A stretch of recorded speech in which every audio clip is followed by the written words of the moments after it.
I invite you to grab a Bible and to turn with me to the New Testament, to the Gospel according to Matthew, chapter 24. We're on the home stretch, you guys. We'll be in Matthew for a couple more months. We'll finish at Easter. We're going to finish Matthew at Easter. It's really exciting. Happy New Year. Now, I know it's like a week-ish late, but I wasn't here in the morning last week. I was at the Southeast Parish last week, which didn't have a gathering because of the snowstorm. So Happy New Year to you guys. I haven't seen lots of you. I don't know, the new year. For some of us, it doesn't matter. You're just like, it's just life, and you just go through, and it just doesn't feel like anything changed. There are others of us for whom it's a meaningful thing, the shift into the new year. And some of us, we reevaluate, patterns or habits that we have, some things we don't want to do anymore, and new things that we want to do. For me, and I'm guessing for at least some of you, one of the things I am a headline junkie. I'm a confessed news headline junkie in this 24 hours a day media circus that we live in here in America. Any other headline junkies? This has to change for us. I have a little cluster of different news apps, and this is one of my things for the year is to eliminate those down to just a few. And it's like it's what major world headlines happened in the last hour and a half, and that's kind of I find myself doing that, and I don't want to do that anymore. That's just how I'm wired. I just am really interested in world scene and what's happening, current events, and many of you are too. But a whole bunch of you aren't. That's true also. And so some of you, but if you, are newsline, headline, whatever, if you pay attention, at the end of the year, this always happens. They do the year in review. And man, you guys, 2015, what a whopper, right? And that's kind of being silly about it. But really think about what we had no idea would happen when we were all sitting, here a year ago. Think of the continuation of mass shootings that just went crazy last year. Think about everything that's happening with violence, either perpetrated by police officers or against police officers. Think of what's happening with one of the largest human migrations in recent history out of the Middle East because of war. Think of what's happening with the Islamic State. Think of the craziness of 2015 because of the election momentum that's all going to culminate. There's just a lot. There's a lot, and that's just like the tip of the iceberg. The world's a crazy place. That's my point right now, is the world's crazy, and it's kind of out of control. Anybody? Now here's where some of us go with that. Some of us, we can't handle it. And so you don't have headline news apps on your phone or whatever, like that would just, ignorance is bliss. And you know that, and so you choose it. And so things are fine in your neighborhood or whatever, and you're just trying to manage your world, and so you just don't pay attention to it. And that's one way that people respond. That's one way many Christians respond. And I understand that. If you have that on one end, then on another extreme would be another way that many Christians respond, and that's obsession. And I might be somewhere towards this end, but then there's a whole other degree, and you know what I'm talking about.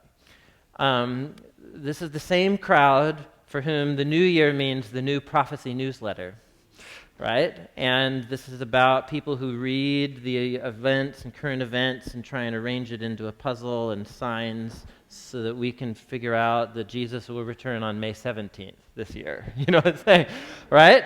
How many you guys know what I'm talking about? Right, that's people's approach. Many Christians' approach toward world events is it's a code, a symbol system. I need to figure out how, because it's, the Bible is all precisely predicting all of this. And you get the forwarded emails that if you really love Jesus, you'll pass this on to everybody you know. Have you gotten those before? Right? And the crown jewel of that whole extreme are the TV shows. Big hair, right? Noisy clothes, and we're doing it on air, live, And if you're really faithful, you'll submit your credit card number and support this ministry, right? I guess you know what I'm talking about. So these are our extremes, like apathy or ignorance is bliss, and then obsession, and then weird kind of obsession about the end of the world. And so I don't know where you find yourself. Anywhere on that spectrum, but for me it raises the question, and for some reason the new year kind of puts it to me at least, is what? The world's crazy. The world's a crazy place and out of control. And I can respond these ways, but what does it look like to be a faithful follower of Jesus in the midst of a crazy world? Like what does Jesus want me to be and do in the midst of the craziness and the crises that just keep happening? Like, what mindset am I supposed to cultivate?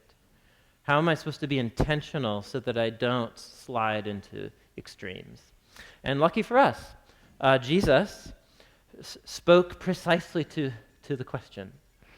And he does it in what we're looking at today, which is in the context of his prediction of the downfall of the city of Jerusalem. But for him, this isn't even so much about the craziness of the events, though he talks about that. At the core is that he actually does care how his disciples behave in a world that's out of control. And he gives us specific guidance for how to do it. That's what we're looking at here today. How you guys doing? You with me? Okay. So we're looking at Matthew chapter 24, but actually, if you turn back, we're going to look at the sentences right before it, and just kind of we'll lead into it here. The story is we've been following Jesus. He's announcing this upside-down kingdom of God. He is its king. He came to Jerusalem, the city of David and the Messianic kingdom and so on. It's where the temple is. And you remember, he rode into Jerusalem like a king. He asserted himself in the temple. He pulled that stunt, turning the tables over and so on. He's been teaching there. And what is the verdict of the leaders of Jerusalem towards Jesus of Nazareth? What do they think about him? He's a punk. He's a false prophet. They think he's leading the people astray, that he's crazy, and that he has to be eliminated. They have set in motion a plan to kill him.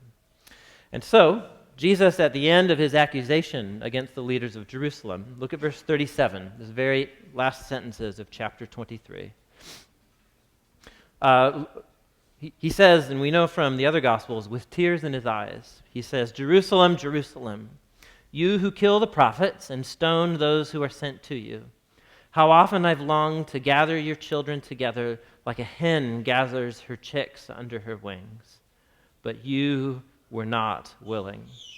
So this is a very tender image. He's been describing his whole mission to the people of Israel as like a mama hen trying to gather the chicks, and there's wolves out there, all these dangers, and so mama's gathering the chicks under her wings. Jesus says that's what he's been doing by calling Israel to a new, different way to be the people of God in the world. And in their context, under Roman oppression, like under military occupation of a really, really oppressive regime in their times. And Jesus called the people of Israel not to respond with violence, not to respond with revolt or hate, but with just ridiculous acts of generosity and forgiveness and kindness and peacemaking. And he said that's how the kingdom of God will come. And they've rejected him. And so Jesus makes this prediction, like you weren't willing. Lots of Jews accepted Jesus' offer. The leaders of Jerusalem did not. And so he goes on to say, verse 38, "Look, your house is left to you desolate. I tell you, you won't see me again until you say, 'Blessed is he who comes in the name of the Lord.'" Now, what we should not conclude is Jesus is like, "Hey, I offered you the kingdom, but you didn't like me, so rah, destruction," like this. So it's like he's hurt feelings or something like that. That's not what's happening here. He's calling Israel He's calling the people of Israel back from the road that they're on right now, which is a collusion towards Rome. Because Jerusalem is going to become like all the rest of the kingdoms of this world, which says, oh, here's what we do with our enemies, we annihilate them. That's just what humans do. And Jesus is calling Israel to respond differently. The way of the kingdom, according to Jesus, loving your enemies and praying for those who persecute you. It's just totally upside down. And so for them to reject Jesus is to embrace the road towards conflict and revolt with Rome. And so he predicts it. He says, you weren't willing to listen, you're going to be destroyed. Matthew chapter 24. Now Jesus, he left the temple, and he was walking away when his disciples came up to him, and they called to his attention all of its buildings. I've showed you this picture before, but, it's just a great reminder of how incredible Jerusalem and this whole temple structure was. You'll see it appear here in a minute. Here we go. So I've shown you this before. It's a large, half a football size reconstructed model of Jerusalem in Jesus' day. And that's just the temple structure. You can see the large outlines of the city beyond it. It's just magnificent. It was one of the wonders of the ancient world, architected by Herod the Great. It took decades to build it. And so the temple is that structure in the middle of the courtyard, and then the courts. Jesus pulled his stunt, turning over the tables and so on under the red roof right there. And so a week of conflict and rejection here. Jesus has been there. And so he's leaving, he's walking away. And the disciples, it said, they're pointing out all of the buildings. Jesus, look at the architecture. Isn't that amazing? And I mean, look at it. Look at it. Even if, still today, if you were to see something of this size and scale, it's incredible. Anybody. It's a magnificent structure. And what is Jesus' response when they're like, "Ooh, look at the stones. They're so big, Jesus. Look how impressive it is." What does Jesus say? "You see all this?" he asked. And they're like, "Yeah, it's great. It's great. Truly I tell you, not one stone here will be left on another. Every stone will be thrown down." So kind of killed the party a little bit here. But we know this is what he just said. You've rejected the way of the kingdom, which is the way of peace. The temple treasuries, which is the buildings right around the temple there, so it's both the national monument and the national cathedral and the treasury all in one building. And that treasury will be depleted, funding the war against Rome that's going to start in just decades. And that's even boiling right now in Jesus' day that we know from other historical sources. And so it's with grief that Jesus says, you guys, no, the Jerusalem, the temple, what people think is God's dwelling place, it's a sham, and it's going to be destroyed. That's a major, major thing to say for a Jewish man to say, a Jewish prophet. It's treasonous, even. And so naturally, the disciples have questions. Verse 3, as Jesus was sitting on the Mount of Olives, the disciples came to him privately. "Tell us," they said, "when will this happen? And what will be the sign of your coming and of the end of the age?" How many questions is that? 2 questions. Did you see it? Look at verse 3, and if you're a Bible nerd, and even if you're not a Bible nerd, look at verse 3. Right? How many questions are there? 2. What's the first one? When will this happen? Or some of you have, when will these things happen? A little more literal. So what are they asking about? When will what happen? The destruction of the temple. He just said twice, the temple's going to be desolated or destroyed, and it's a natural question. The first thing they ask is, well, when? When's that going to happen? I mean, it doesn't look like it's very bad off right now. It looks incredible. When's that going to happen? That's their first question. What's their second question? What's the sign of your coming and of the end of the age? So in their mind, these 2 events are connected here. Jesus just predicted the fall of Jerusalem because they've rejected God's kingdom. But then closely connected with that is the event that's all of their hopes, which is the coming of the Messianic kingdom to confront evil in the world and to bring justice and peace and the rebirth of the universe and hope and the new creation. I mean, that's their ultimate hope. And so these events are tied together for them, right? If Jesus is the king, he's been rejected by Jerusalem. He's predicted the city's going to be destroyed. And so when's that going to happen, Jesus? And also, when are you going to take up your kingdom and become king of the world? They're just the two events are so closely tied together for them. They ask two questions. And lucky for us, Jesus answers their questions.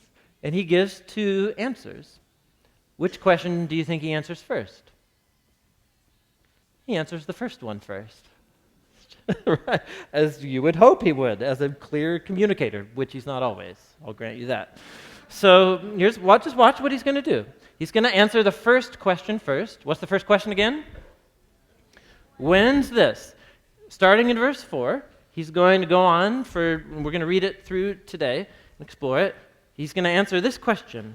When will these things happen? When will the fall of Jerusalem take place? It goes through verse 35. Now go down, just kind of skim, go down. We're going to read it through.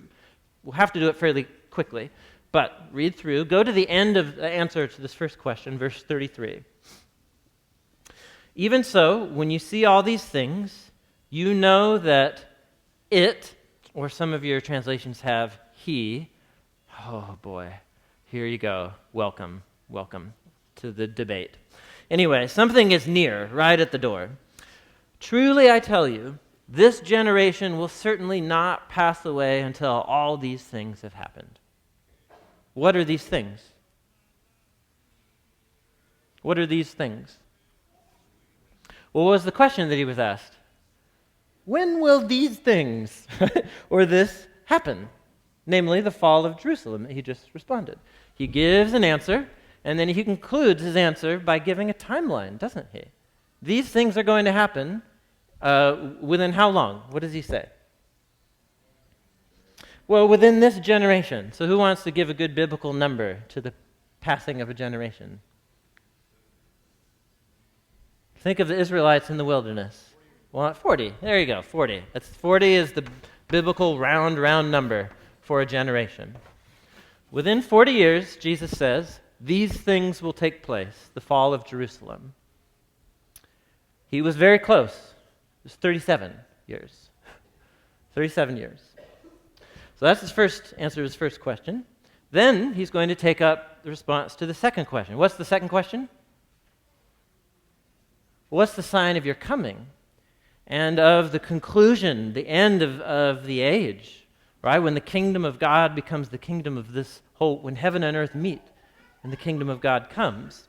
He takes up the answer to that question in verse 36. And look how he begins. But about that day or hour, nobody knows. Not the angels in heaven, not even the Son. Who knows the timing of that one? The Father. That might raise a whole bunch of interesting questions for you that we're not going to talk about right now. But what does Jesus essentially say? He says, I don't know. The timing, right? So he's very clear about this one. But about his return, the second question, and the end of the age and so on, he's like, yeah, I don't know. I don't know. And he goes on then to give an answer to that we'll explore next week and over the next couple weeks. So there you go.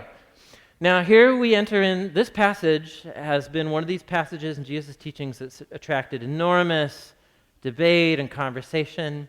And so I'm just going to do my best to keep it simple, to help us understand why people come to the different conclusions that they do. But ultimately, this is not about creating timelines or speculation.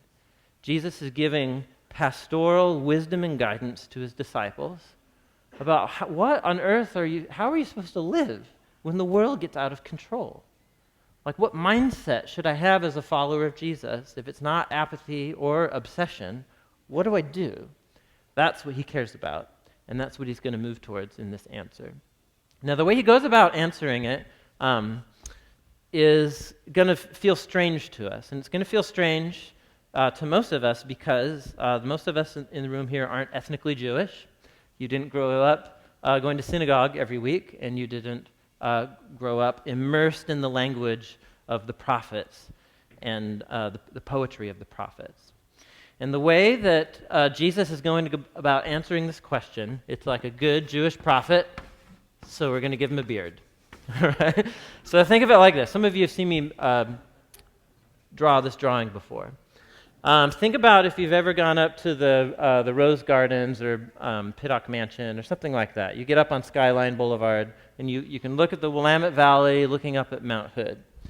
And so in the foreground, what you'll see in front of you is the river valley, and then you'll see like Mount Tabor, you'll see Rocky Butte over here, and then behind that you'll see like Powell Butte and Mount Scott over here, and then you start to see the hills that kind of go out to Sandy, and then the foothills, and then, right? Mount Hood. You guys know the viewpoint I'm talking about? It's great. It's grand view. So you'll quickly track with what I'm doing right here. There's something about your perspective when you're viewing such huge distances that, Mount Tabor, which overlooks just the most wonderful part of Portland, in my humble opinion. But right, so that you can see like, oh, that's very close. I've been there before, right? And so Rocky Butte's a little further out, and like Powell Butte and so on. But then you look at Sandy, and you're like, well, this is the hill, and the hill's there, and it's so difficult to tell the distance between them from this angle. Do you guys know what I'm talking about? And if you guys ever had the feeling when you're up on the West Hills looking at Mount Hood, and you're like, I could jog there right now. It just looks so close.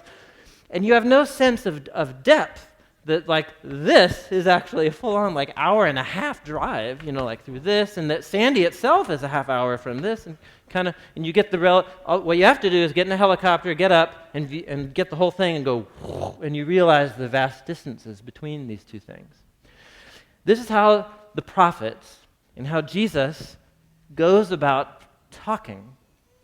He's going to enter into a mode of talking that the nerdy name scholars give it is the language of apocalyptic literature, which doesn't mean the end of the world. It's a way of talking that the prophets wrote and spoke, full of imagery, full of symbolism. And what they would do is they would look at events close to them in history, the fall of Jerusalem, the fall of Babylon, or the fall of the Edomites or something, and they would paint it, but then paint it within a poem that paints it within God's cosmic purposes in the world to judge evil and to bring peace to all nations, and they do it all within one poem. And you're left going like, well, wait, what's this about? Is this about the fall of Jerusalem or the end of the world? Exactly. You were reading Jewish apocalyptic poetry, right? And it's just a different culture. You just have to check your assumptions. Are you guys with me here? So let's just pretend you don't know anything. And we're just trying to read and learn, and let's see where we get. Tour begins. Verse 4. Watch out, Jesus says, that no one deceives you. For many will come in my name, claiming I'm the Messiah, and they'll deceive many. You're going to hear about wars and rumors of wars, but see to it that you are not alarmed. Such things must happen, but it's not the end. The end is still to come. Nation will rise against nation, kingdom against kingdom. There will be famines, earthquakes, various places. All this is the beginning of the birth pains. Now remember, what question is he answering? What question is he answering? When will the fall of Jerusalem take place? And we know this is part of his answer, that these things will happen within how long? Remember? 40 years. So, first of all, he says, yeah, it's going to get really bad. It's going to get bad.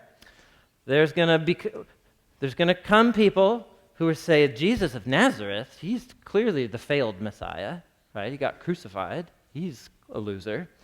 No, it's me. It's some new leader. And we know from historical records there were other people claiming to be God's anointed deliverer of the people of Israel that came after Jesus. There's some even referenced in the book of Acts that took place after Jesus. And Jesus says, watch it. They're going to be the wrong kind of leader. And you're going to see war at home, war abroad, famine, earthquakes. And what is Jesus' advice to his disciples? What does he say? Don't let it throw you off the rails. You should just expect that the world is crazy. You're going to think that it's the end of the world, but I'm telling you it's not. It's not. He says it not only is it not the end, but he gives this vivid metaphor of what it is. It's in verse 8. He says these are the birth pains. He describes the world as a woman in labor.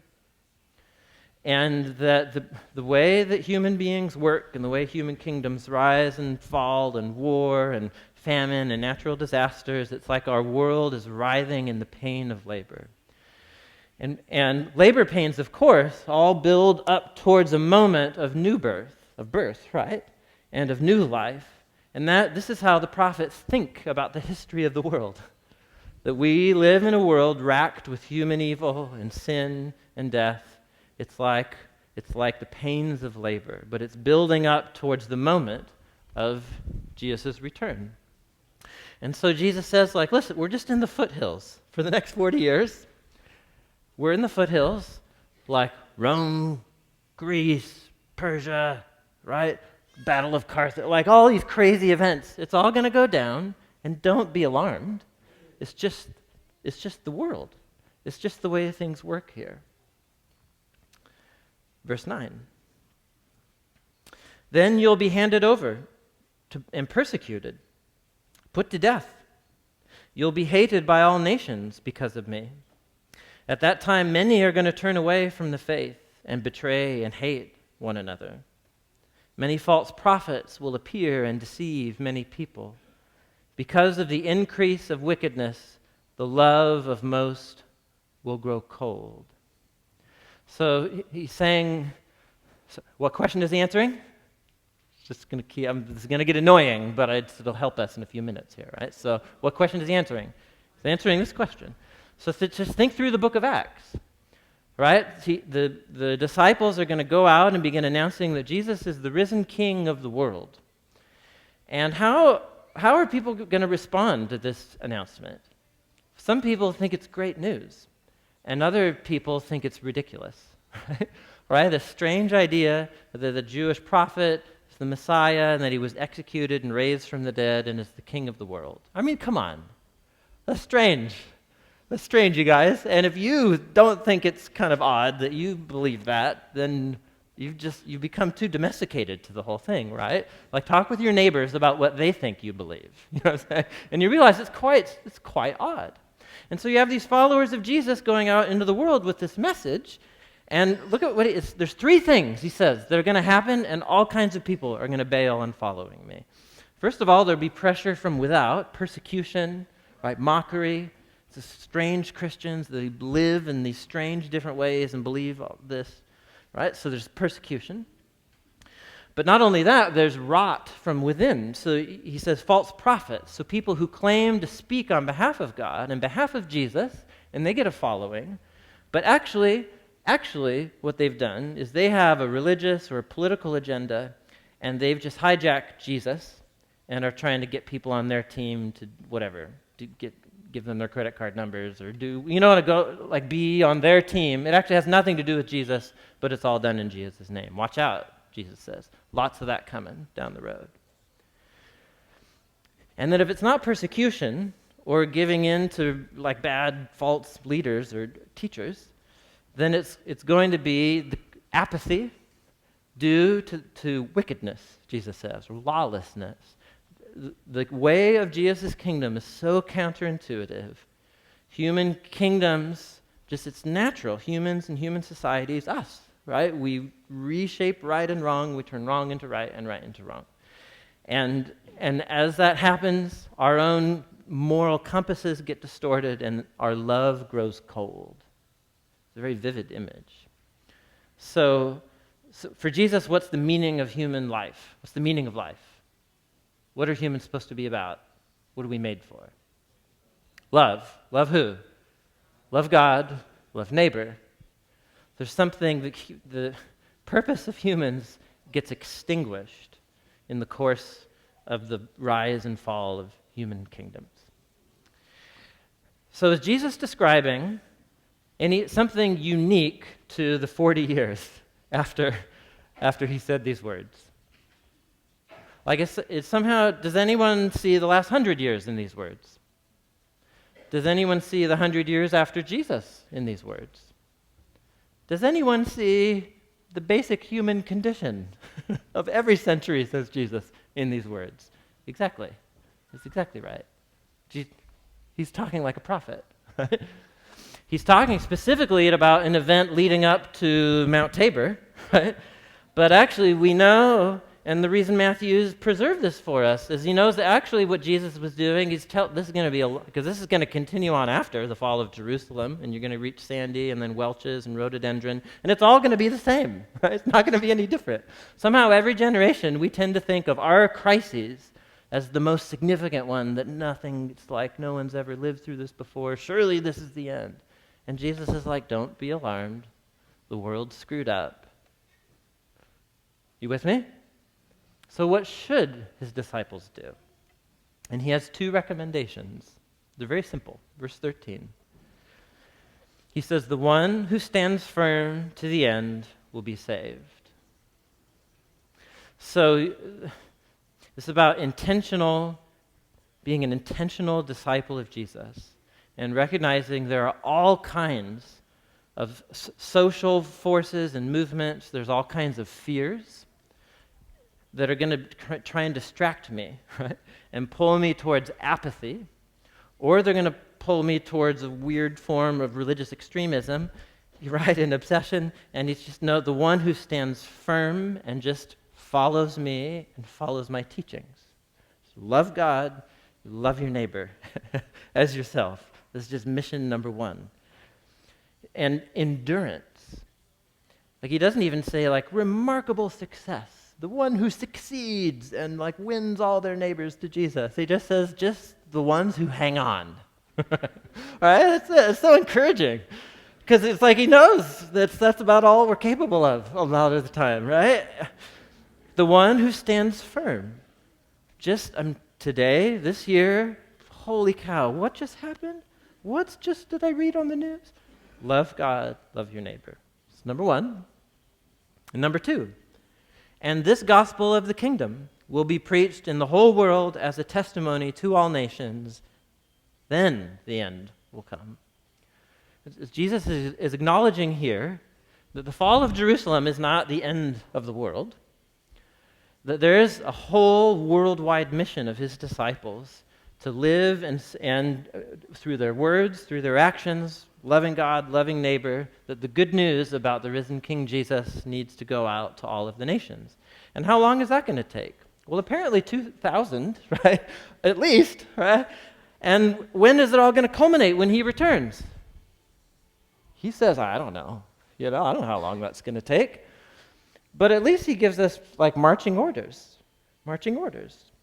Apparently, like all the stuff about, well, maybe like this person, the Antichrist, perhaps, and like the weird prophecy charts and so on, like that's giving into speculation and fear.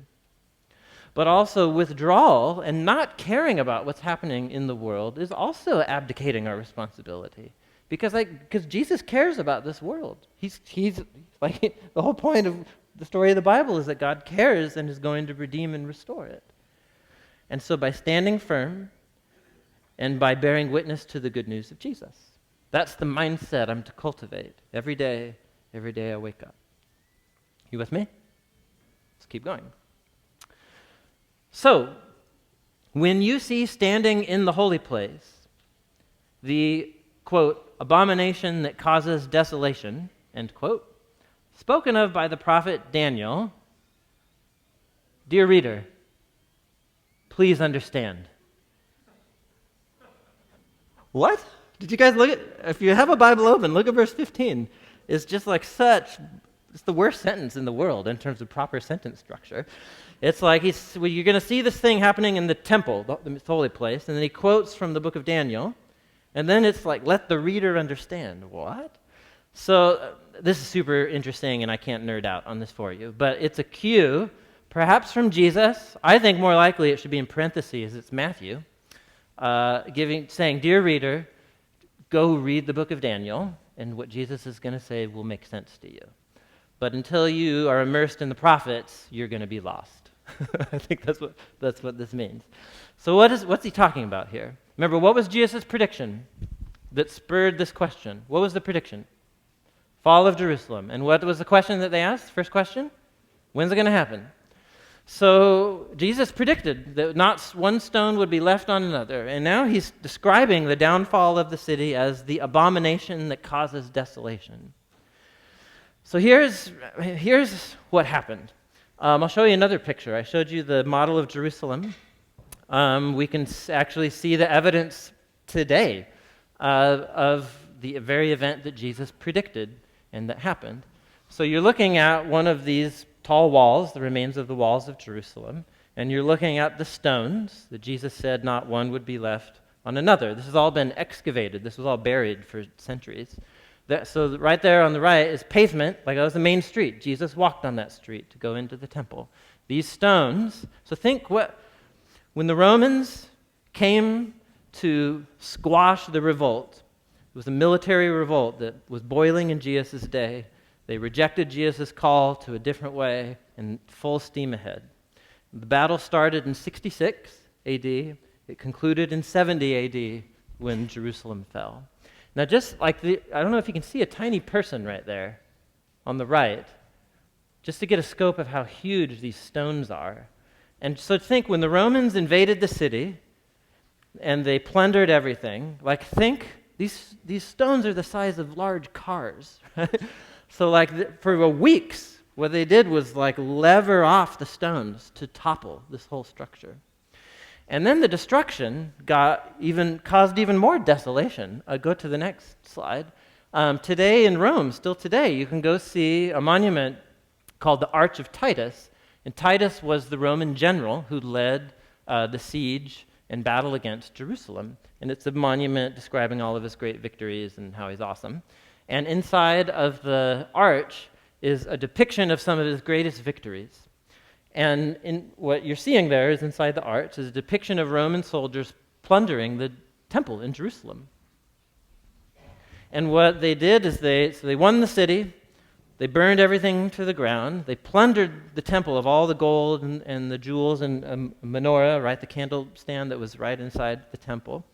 And then we're told that they began to offer sacrifices on the altar of the God of Israel, but to the gods of Rome, as a statement that, of course, their God's much more powerful than the God of Israel, because look, they won. And Jesus says, when you see this happening, what should your response be? He's talking to his disciples. What should they do?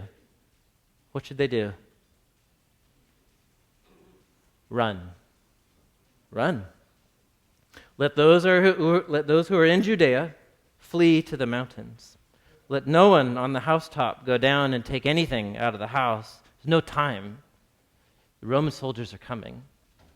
Let those who are in the field, let no one in the field go back and get their cloak. How dreadful it will be in those days for pregnant women and nursing mothers. Imagine having to flee the city with maybe just a few of your belongings and you have a baby. Pray that it doesn't happen during winter or on the Sabbath. For then there will be a great distress, unequaled from the beginning of the world until now, never to be equaled again.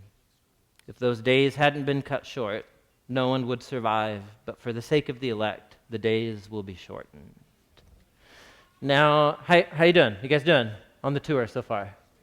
It's interesting, because you were like, for sure, he was just describing the fall of Jerusalem, he referred to it, and let the people who are in Judea, any of his disciples who are in the region, flee, because that's going to be bad news.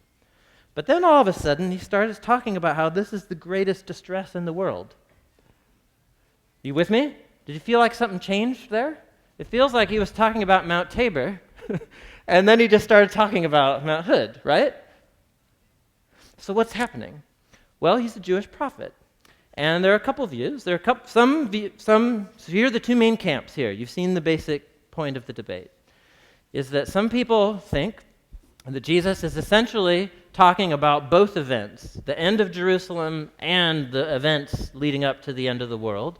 And without giving any cues or indications, he's just kind of floating back and forth, talking about both of them at the same time. That's possible. There are people that I think are way smarter than me and that I really respect who hold that view. I don't think that view's right, though. And here's why, is that if you go look up this very phrase right here, there was something that was never like it ever before in the world and never was like it after again. That's a fixed phrase in the Hebrew Bible. It occurs about 12 times. And if you look at it, how it's used, it doesn't mean what it seems to mean. If I were to say to you, man, I caught a huge fish, it's bigger than any fish that anybody's ever caught. What you give me grace, because you know what I'm doing is exaggerating. But somehow, when the biblical authors talk, we don't give them the ability to exaggerate to make a point. Although Jesus did say, tear out your eye if you want to follow me and hate your mom and your dad. And I'm pretty sure, you guys with me here? Jesus was known to use heightened exaggeration to make a point. There are all kinds of kings mentioned in the Old Testament, and it said, Josiah, no king was like him ever before, and no king was ever like him afterwards. That is, until Hezekiah.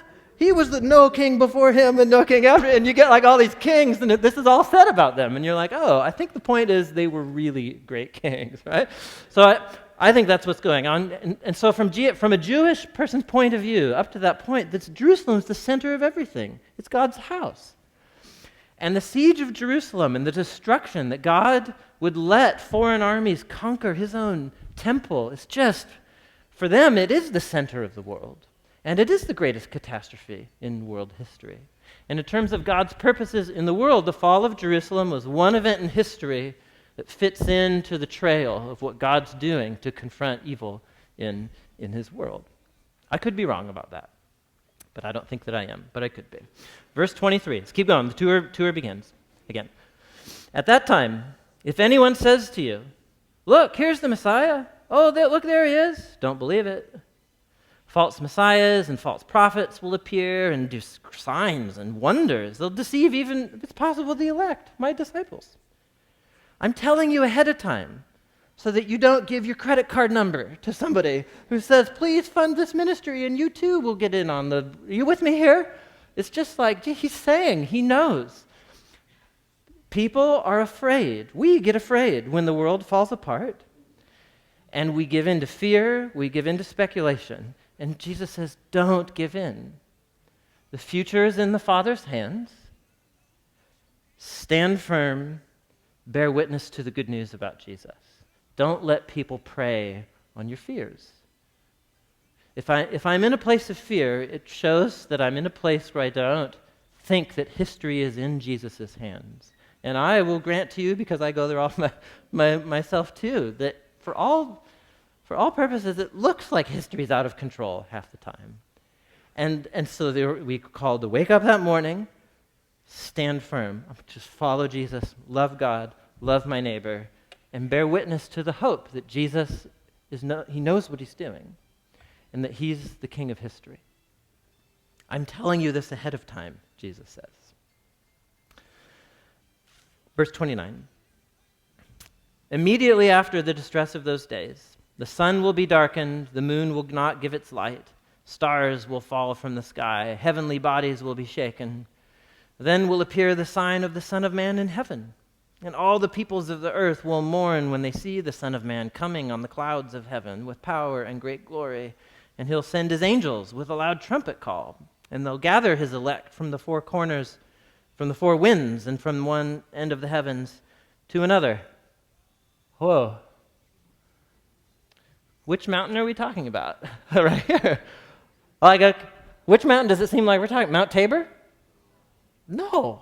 It seems like he just started talking about Mount Hood. The sign of your coming and the end of the age. So here you go. Okay, perfect. All right. I went too long last time. But these two passages are where it all comes down to it. It could be that Jesus just decided without giving any indication, shifted and start talking about the end of the world and his return. That's possible. Even though right after this sentence, he's going to say, now, this is all going to happen in the next 40 years, you know. So he's just shifting topics, and I guess he can do that. He's Jesus. There are some people who would say, no, he did think that it was all going to come to a close at the fall of Jerusalem, and he was wrong. It's a view that some people hold.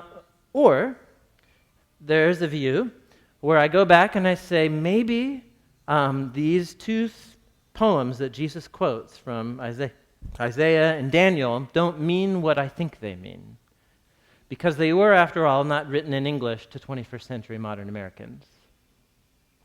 So let's just try out this option, right?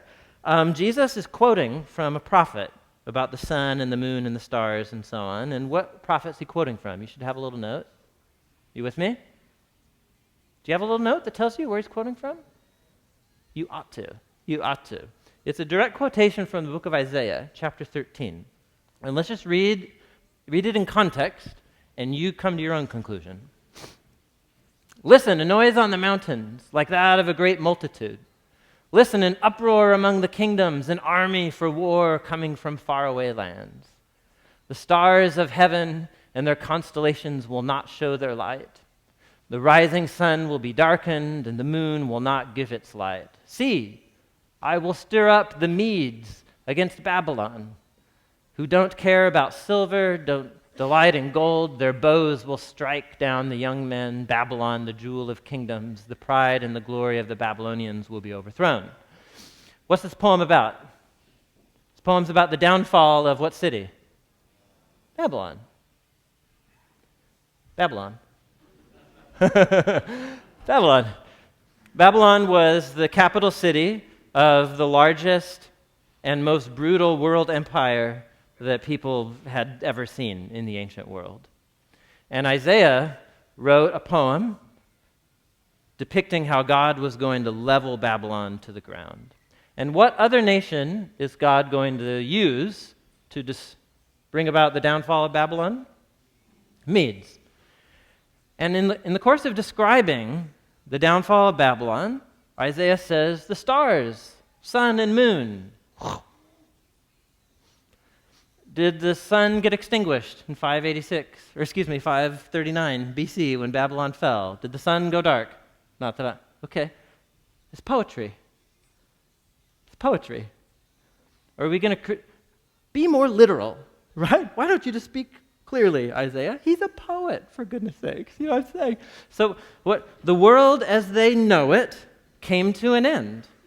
The largest empire of the known world came crashing down. It's remarkable, like in the course of 2 weeks, just reduced to nothing. The world as they knew it came to an end, and the only language strong enough that Isaiah can describe it is that the cosmos itself dissolved and ceased working. And this is the very line that Jesus quotes to talk about the downfall of Jerusalem. Anybody? In Jesus' eyes, Jerusalem has become Babylon. Jerusalem has become indistinguishable from the great, violent, arrogant nations of the world. And so he predicts its downfall the same way Isaiah did. Then he goes on to talk about the Son of Man. I know that 2/3 of you don't care about this, right? You're bored. I don't care, right? Because there's a third of you that really do care, and this has been a real issue for you. 3 more minutes. So he's quoting from a vision that Daniel has, Daniel chapter 7. And I don't have the Bible Project video to show you yet, but I have the artwork. So this will make all of us tune back in again, because it's cartoons in the church. So Daniel is up there in the upper left having a dream. And he has he ate something really spicy that night, because he has a dream about these crazy, crazy mutant creatures rising up out of the sea. And it so disturbs him that he can't make sense of it. And so a young man is there, appears to him in his dream to explain the meaning of the vision. And what the young man says is that these beasts are symbols of kingdoms, and kingdoms that as you go read through the book, symbolize Babylon and Persia and Greece and so on. But there is coming a great super beast. It's the big gnarly one that doesn't fit like any zoological categorization. And he has this huge horn coming up out of his head. And then the young man says, oh yeah, that's a symbol of a king. And this super beast kingdoms, it's like an archetype of all the bad kingdoms of the world, are going to trample on this figure called the Son of Man, who's the silhouette figure there. And then the young man says, yeah, the Son of Man you saw in your dream, that's a symbol for God's people and their king. But then what Daniel sees in his dream is that God comes with fire and light, and God sets up a throne, and he judges the beastly kingdom, and he sentences it to destruction for its violence and arrogance. And then we read this line. You see it at the bottom there. Daniel says, I saw in the night visions, there was before me one like the Son of Man, who had been trampled and so on. He came on the clouds of heaven. He came to the Ancient of Days, and to him was given dominion, glory, and a kingdom that all peoples, nations, and languages should serve him. So just stop right here. The Son of Man is in Daniel's vision, riding on clouds. From where to where? Well, from death and destruction, up into heaven to be seated at God's right hand and to take up his kingdom over the world. So in other words, once you read this passage in context, you see Jesus is not quoting a passage talking about his return to earth on a cloud. What he's talking is in the language of Daniel's vision of his being exalted from persecution and death up to the right hand of God to become the king of the world. Are you with me here? So can I think of an event where Jesus was trampled and destroyed, even unto death, but that God reversed that decision by exalting the Son of Man up to life to declare him to be king of the nations? Oh yes, I feel like that's going to happen to Jesus, like not in 40 years, but like within days. And that Jesus is going to send out his messengers to all of the nations and to gather together his disciples from all of the nations who will bear witness to the kingdom by standing firm and by enduring. How you guys doing? So that's my view of what's happening here. Other people who I think are smarter than me disagree with me. And they think Jesus is shifting and talking about Mount Hood and his return to earth right here, even though he says it was happened within 40 years. I think there's problems with that view, but people who hold that view think there's problems with my view, which means that in the end, it's okay. It's okay. Like, secondary issue, we both love Jesus. We all want to stand firm and follow him. How you guys doing? The tour's over. Right, the tour's over. How does Jesus want his followers to live in a world that is constantly on the verge of crisis and that constantly feels like it's falling apart?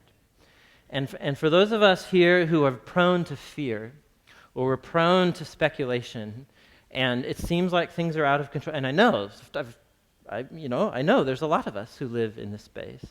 And Jesus, the bottom line is that Jesus wants us to trust that history is in his hands and that his death and his resurrection mean that the most powerful forces of evil don't get the last word in his world, and that things have always been bad, and that life is probably going to continue on about as horribly as the last 2,000 years of human history have shown us, and that one day Jesus will return and confront evil and bring his kingdom. Amen? That's what he's going to talk about next week.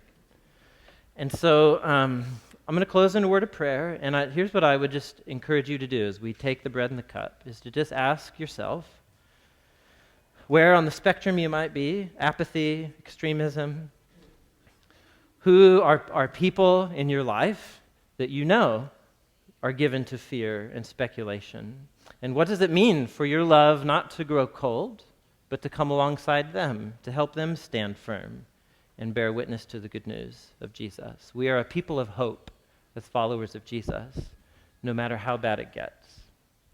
And that's the enduring hope of the good news of risen King Jesus. Let me close in a word of prayer.